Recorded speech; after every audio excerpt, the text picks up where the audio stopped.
Wisconsin received a record amount of rainfall, which caused Lake Delton, which is just on the other side of County Road A there, to rise 51.5 inches, wash out the road along with more summer homes into the Wisconsin River in just under 2.5 hours. The flood cost the city of Lake Delton upwards of $3.6 million. And now if you guys look off to the left at that sandy shore over there, where the sand meets the trees, that is a good indication of how high the water got that day. Well over the roof of this dock.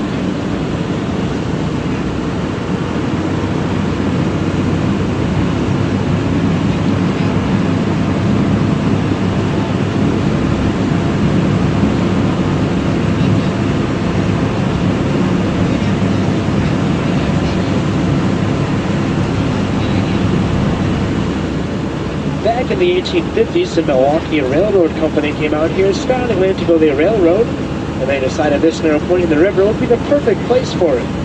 Word got around, businessmen from around the country came out here and bought the land on both sides of the river in hopes of selling it back to the company for profit.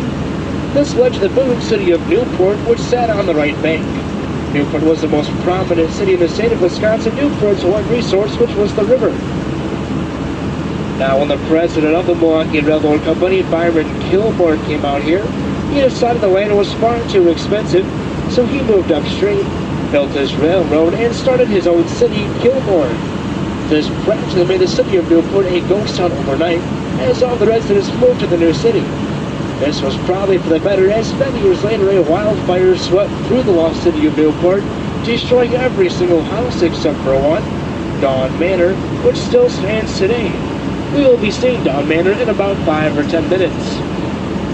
Now, just on the note on the city of Kilmore, I'm sure you are all very familiar with it, as it was later renamed to Wisconsin Dells for tourism purposes.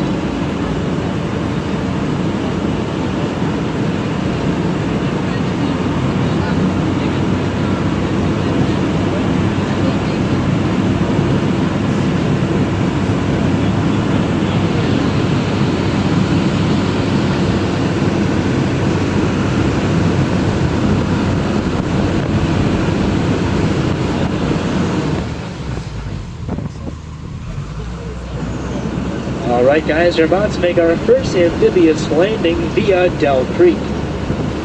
Now, our ducks are known to get stuck in Dell Creek from time to time, but don't worry, just in case that happens, I've come up with a foolproof plan. Me and all the other strong men aboard will work our way to the back of the duck, and then lower all women and children into the freezing cold waters of the Wisconsin River. From there, those women and children will push our duck to safety right up to that beach. How does that sound? No. Yeah, well, I am just kidding. The water's not that cold.